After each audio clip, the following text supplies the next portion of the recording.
This is the Lone Crater YouTube. We hope this video helps. You start by picking a mic and preparing the room so you get usable takes immediately.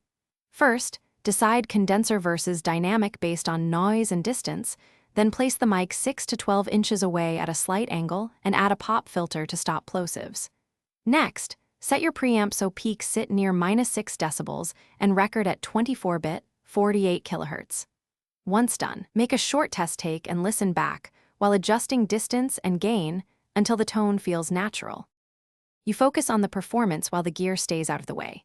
Use low-latency monitoring and closed-back headphones around 70% volume so you hear yourself without bleed.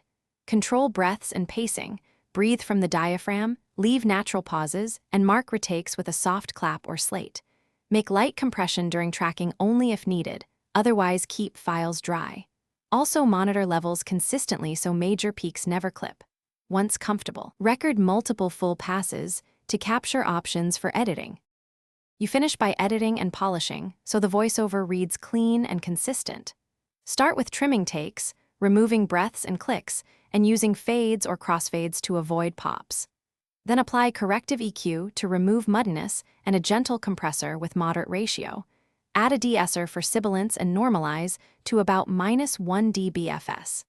Export a high-quality WAV and a compressed MP3 for delivery, and back up your session files and stems.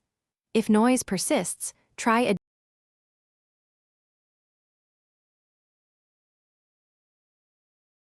Thanks for watching. Consider subscribing if we helped you.